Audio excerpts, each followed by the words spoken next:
I will move on now to our next speaker, who is John Ross. John is Senior Fellow at the Chongyang Institute for Financial Studies at Renmin University of China since 1992, and the publication in Russia of his Why the Economic Reforms Succeeded in China and Will Fail in Russia and Eastern Europe. He is the author of over 500 published articles on China's economy and geopolitical relations. He has more than 1 million followers on Weibo, the Chinese equivalent of Twitter, and his articles on China's economy have won several prizes in China. He's author of 2 best-selling books published in Chinese, The Great Chess Game and Don't Misunderstand China's Economy. His new book in English, China's Great Road, was published last year. So over to you, John. Are you there? Yep, I'm here. Right, okay. Firstly, I think this is a very important book, and I think it's important for 2 reasons. One of because of its content, and secondly, because of its place in the discussion which is taking place in the West outside China. So I hope in this time to deal with both of these. The most fundamental thing in the book that's crucial is it refers to China, Vietnam and Laos as a new socio-economic formation. And I'll underline new, and I'll come back to the significance of that later. We might add, actually, be put us within the framework of socialism, but that's just a detail. I think the book makes it totally clear that that's what it is, right? Okay. I would also particularly draw attention to the book, to the section before dealing with China, which is the main thing I'm going to deal with. The chapters on Vietnam and Laos. They're by far the most comprehensive studies from a socialist point of view published in English on the question of Vietnam and Laos, and that's very, very important because it shows that the basic approach taken in China can be expanded. So I particularly draw attention to those. Okay, now let me deal with both the place in the discussion and on the content. Right, I've been studying China's economy for over 40 years, and I've been writing about it for 30 years. And I would say, as regards the Western left, during most of this time, let's say for 25 of these years out of the 30, the Western left wasn't interested in China. It had a view that China was a capitalist, most of them, not all.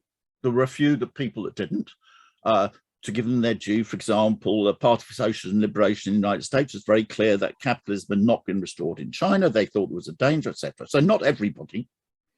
But the general view, and certainly not mine, the general view was that China was capitalist and therefore they weren't interested in it. This in the last 5 years has changed drastically. Now the left has, I would put it, is discovered China. They've suddenly decided that this is an important issue. But unfortunately, they're not learning from China. It's a sort of arrogance, which is, oh, maybe China has got up to our standards. You know, we in the West have achieved nothing, and China has gone from almost the poorest country in the world to being a high-income economy and taking 850 million people out of poverty. So perhaps we've got to teach it a great deal. It's arrant nonsense.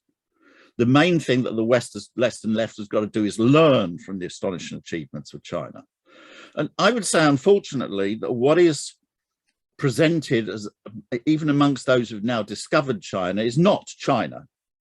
It's what I would call left Sovietism. That means it attempts to project that the Soviet Union model is what China had, or there is some continuity, and this is not true. It absolutely underestimates the originality of China.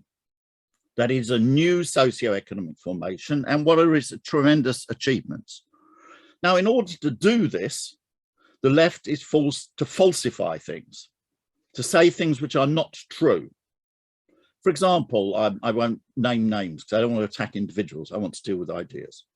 I've heard in broadcast people say that until mysteriously the Soviet Union was overthrown by Gorbachev, the Soviet economy was the most rapidly growing in the world. This is absolutely untrue.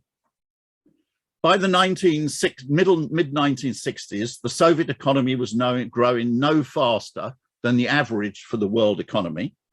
And by the mid-1970s, the Soviet economy was growing more slowly than the United States. When people draw attention, I'm a great defender of the Soviet Union, believed it was a great disaster that it was overthrown. But people draw attention to a period of the 1930s and particularly between 1929 and 1945, in which the Soviet Union adopted a model which was a totally statified, self-enclosed economy, basically for military reasons, because it was necessary to militarize the economy in order to defeat fascism, and it was successful. And I have many Russian friends, all of whom would say that whatever was done in the 1920s, 1930s in Russia, anything was justified in order to defeat Nazism. And I basically would agree with that approach. Anything was justified in order to, provided it produced the defeat of Nazism, right? But after the Second World War, the Soviet economic model was a failure. With great politeness to Professor Cheng En-fu, there is no evidence for the view that if the Soviet Union had not been overthrown by Gorbachev, it would be ahead of the United States today. It's simply not true. The Soviet Union by the mid-1970s was growing more slowly than the United States. In the long, whatever was done in the military period of the 1930s, in the long economic struggle with the United States after World War II, when the question was not military, it was economic competition, the Soviet model was a failure. And if we go to 1978, the period after 1978, we see two immense things which happened in the world. Firstly, Deng Xiaoping and Chen Yun introduced the economic reforms in China and produced the fastest growth in world economic history. And in the Soviet Union following this, Gorbachev introduced the disaster of moving towards privatization and destroyed the Soviet Union. You couldn't imagine a more contrasted explanation. But people then attempt to defend the Soviet model, not Gorbachev. These people don't defend Gorbachev, but they fail to understand the dead end economically into which the Soviet Union led by the 1970s. And what were the measures by which Deng Xiaoping and Chen Yun took the Chinese economy out? And these are dealt with exactly in Elias's and Gabriel's book, right? Okay. What did they? Firstly, they did not privatize the state economy. That is perfectly correct. They outline this in great detail. What they did allow was they did not privatize large-scale state industry. They did privatize the small ones, but which is also dealt with in the book. Okay. What were the key things that they did? Firstly, they broke with the Soviet model because they opened the economy up in the world. This is mainly dealt with in the chapter of the book that deals with the real exchange rate. But the question of the exchange rate is the crucial question to maintain, is to open up the economy. Secondly, they decollectivized agriculture. Some people attempt to say there was a continuity only in China. This is false. Hundreds of millions of people were taken from communes and put into individual private farms, the household responsibility system. This was not continuity. This was a radical discontinuity in the lives of hundreds of millions of people. Decollectivized agriculture. Secondly, they destatized small-scale production in China. In the Soviet Union, everything down to restaurants, local cafes, etc., was privatized. And finally, they used continued planning, but they used planning which used the market. As is outlined in the book, the Chinese economy is controlled not by administering the economy in the way that the Soviet Union did, but by moving the macroeconomic level of investment and up and down.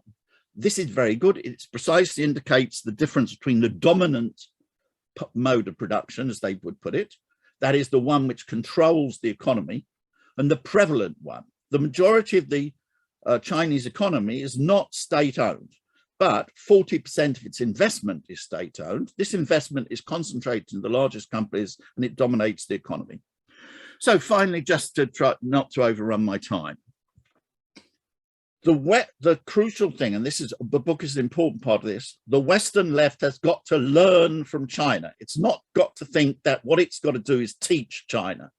It's completely backward, achieved nothing compared to what China has achieved. It has to break with the left Sovietist model, which it's attempting to project as China, because that is not what China has done. And it needs to look at the real originality and the great achievements, not merely practically, but theoretically, of China's economy. So therefore, both, and this book is an important part of this, precisely because it indicates it's not a continuity, it is a new socio-economic formation. So finally, therefore, to conclude, the book is extremely important, both from its content, which I recommend. It breaks new ground greatly by looking in the analysis of Vietnam and Laos, and it occupies an important debate, one which I'm also engaged in, but I'll pay attention to their book at the present time, not anything I've written about it, to reorientating the Western left, to break in with left Sovietism and getting into understanding what is the achievements of China. Right, thank you very much. End. I'm Michael Hudson. I'm appearing here for the International Manifesto Group. If you like this video and ones like it, please subscribe. For more information, go to the address on the screen.